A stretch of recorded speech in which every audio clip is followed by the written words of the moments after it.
Nunca te detengas en una posada que parece demasiado vacía para la hora que es. Si algún día vas manejando solo en una carretera y ves un letrero viejo que parpadea, sigue de largo. Lo que te voy a contar hoy no es paranormal, no tiene fantasmas, no tiene demonios, pero aún así es una de las cosas más jodidas que le puede pasar a un camionero en la noche. Esta historia comienza en un tramo de carretera donde nadie debería quedarse sin gasolina, sin celular ni sin opciones. Pero hay gente que vive así, moviéndose entre estados a cualquier hora, dependiendo de lo que encuentren abierto. Y a veces, lo único abierto no es precisamente lo más seguro. Hoy te voy a contar lo que le pasó a un camionero que se detuvo en una posada casi olvidada. Entró buscando descanso, salió agradeciendo seguir vivo. Y lo peor es que cualquiera de nosotros pudo haber sido él. Imagina a alguien manejando durante toda la noche, ojos secos, espalda rígida, música que ya no sirve, porque hasta las canciones favoritas cansan cuando llevas tantas horas sin parar. Ese era Manuel, un camionero de rutas largas. Tenía que entregar su carga al amanecer, pero llevaba más de 12 horas manejando sin pausa. El problema era simple, ya no podía más. La carretera estaba tan oscura que parecía un túnel sin final. Su cabeza empezaba a caer, y ya sabes que cuando a un camionero le pasa eso, o se detiene o se muere. El reto era encontrar un lugar donde descansar, algo que pareciera seguro, algo que no lo pusiera más nervioso de lo que ya estaba. Y justo cuando estaba por rendirse, lo vio. Un letrero viejo, oxidado, torcido, con 3 letras que apenas iluminaban: Posada. Pero lo raro era que el letrero parpadeaba como si alguien lo estuviera tocando desde atrás. Manuel frenó, revisó los espejos, aunque no había nadie atrás. A la distancia, la posada se veía como un conjunto de 3 edificios. Uno parecía una recepción pequeña, otro una cafetería vieja y el último, las habitaciones. Pero no había carros, ni un solo carro, ni un maldito sonido que indicara movimiento, ni siquiera un insecto golpeando contra la luz. Y aún así, la luz seguía encendida. Se estacionó, apagó el motor. El silencio fue tan fuerte que sintió un zumbido en los oídos. ¿Sabes cuando una carretera está tan callada que parece que todo está detenido, como si el mundo esperara que hagas algo? Así se sentía. Manuel bajó. El aire estaba frío, demasiado frío para la hora. Caminó hacia la recepción. Una campanita colgaba en la puerta, y cuando la empujó, sonó sola, sin que la tocara. Pero no fue un sonido limpio, sonó como 2 campanas, tocadas al mismo tiempo, pero una de ellas desfasadas. Una vibración incómoda, como metal raspándose. El lugar estaba iluminado por una sola lámpara en un rincón. Había un mostrador viejo con un timbre arriba, una puerta detrás, que probablemente llevaba a la casa del gerente o a algún cuarto del servicio. Y nada más, ni sillas, ni un libro de registro, ni olor a café, nada que indicara que ahí trabajaba gente. Manuel se aclaró la voz. Buenas noches. El eco regresó más tarde de lo que debería. ¿Hay alguien? Silencio. Golpeó el timbre, 1 vez, 2 veces. A la tercera, algo de detrás de la puerta se movió. Un sonido suave, como pasos arrastrándose. Pero no pasos rápidos, no caminata normal. Era un sonido húmedo, lento, como si alguien arrastrara los pies sin levantarlos del todo. La puerta se abrió, pero no del todo. Solo una rendija, y apareció un ojo muy abierto, demasiado blanco alrededor del iris, como si la persona no hubiera parpadeado en un rato largo. Manuel retrocedió un paso sin querer. La puerta se abrió un poco más y una voz dijo sin emoción: ¿Necesita habitación? No era una voz amable, no era una voz cansada, era una voz sin ritmo, como si alguien repitiera una frase que no entiende. Manuel tragó saliva. Sí, solo quiero descansar unas horas. El ojo desapareció. La puerta se abrió lo suficiente para que la persona pasara. Era un hombre alto, flaco, con ropa que parecía limpia pero antigua, como de los 90. Llevaba un suéter beige y pantalones oscuros. No sonreía, no fruncía el ceño, no tenía expresión alguna. Y lo más raro era la forma en la que respiraba. No se le movía el pecho. El aire entraba y salía muy rápido, como si estuviera temblando por dentro. El hombre extendió una mano. No se aceptan tarjetas. Manuel pagó con efectivo. No quería discutir, no quería analizar nada, solo quería descansar. El hombre le entregó una llave vieja, de esas que pesan como si fueran de bronce. Habitación número 7. La forma en la que lo dijo no sonó como un número, sonó como una advertencia. Manuel salió, caminó hacia el edificio de las habitaciones y mientras avanzaba, notó algo más. Todas las puertas estaban abiertas, todas. La única cerrada era la número 7.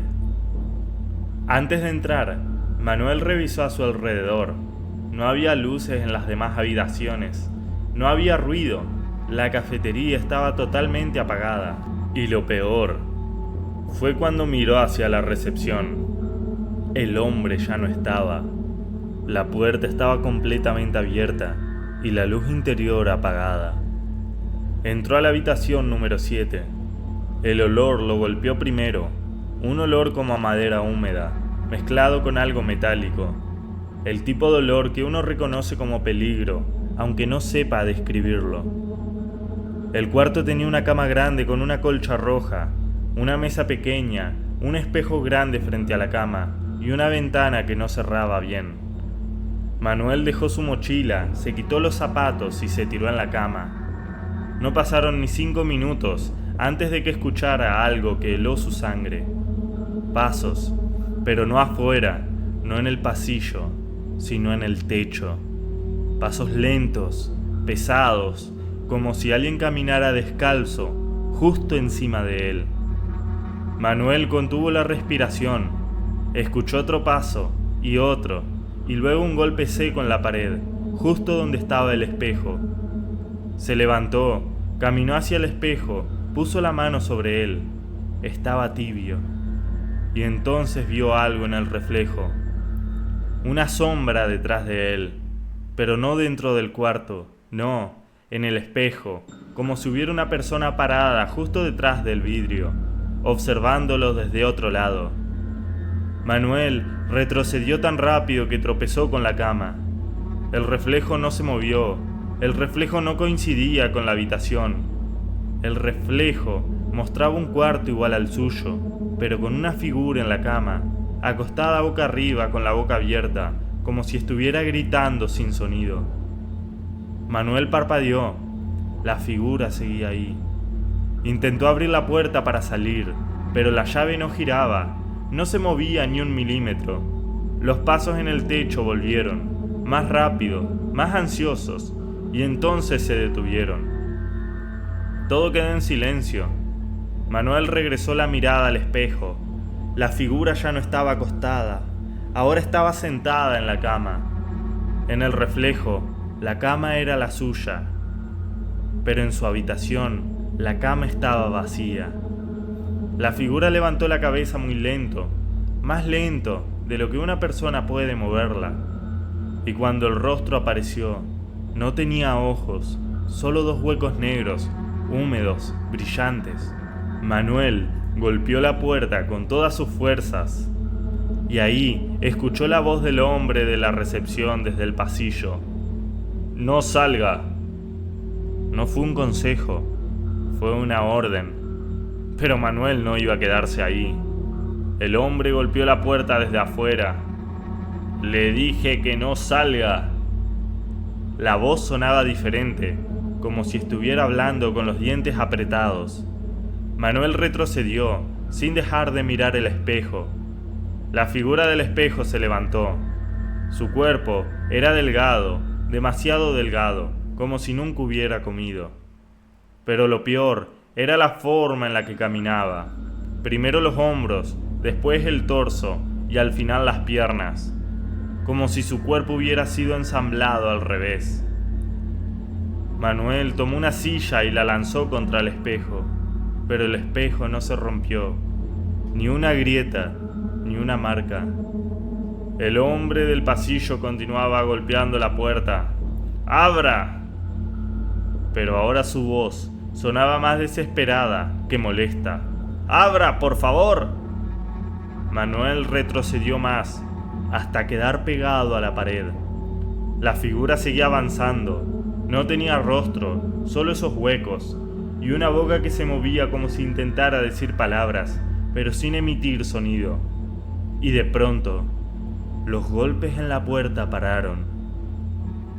Un silencio absoluto. La figura se giró hacia la puerta del reflejo. Manuel escuchó un susurro. No venía del espejo, venía de la cama real. Miró, y ahí debajo de la colcha, algo se movió. Algo respiraba ahí. No era con un ritmo humano. Era una respiración, como un motor pequeño ahogándose. La colcha se levantó un poco, y Manuel vio una mano delgada, grisácea, con dedos larguísimos, salir por el borde. Fue suficiente. Manuel tomó su mochila, pateó la ventana y saltó hacia afuera sin pensar. Cayó mal, se raspó las manos, pero siguió corriendo hacia el camión. La recepción estaba totalmente oscura. La cafetería también. Los únicos sonidos eran su respiración y el eco de pasos muy lentos detrás de él. Llegó al camión, encendió el motor sin mirar atrás, aceleró tan fuerte que las llantas chillaron. Cuando estuvo a unos 200 metros, miró por el espejo retrovisor. La posada estaba apagada, todas las luces, como si nunca hubiera estado encendida. 3 kilómetros después, Manuel vio algo que casi lo hizo perder el control. Otro camión venía en sentido contrario, y cuando pasó frente a él, Manuel reconoció algo. El conductor tenía la misma cara, no parecida, la misma, los mismos ojos, el mismo cansancio, el mismo gesto. Era él, su propio rostro, manejando un camión idéntico al suyo, pero con un detalle. El otro Manuel tenía huecos negros en lugar de ojos, y cuando pasó junto a él, sonrió. Manuel nunca volvió a detenerse en un lugar desconocido, y nunca volvió a ver esa posada. Incluso intentó buscarla, semanas después, con otros camioneros. Les describió el tramo de la carretera, el letrero, los edificios, todo. Pero cada uno le dijo lo mismo. No hay ninguna posada ahí, solo un terreno vacío y un camino sin salida. A veces, cuando maneja de noche, Manuel siente que hay alguien más en la cabina con él, alguien que respira de forma muy lenta y que solo se escucha cuando la carretera está completamente vacía. Pero él sigue manejando, porque sabe que lo que sea que lo vio esa noche, no quiere que se detenga, nunca más. Si quieres más historias como esta, mira el siguiente video.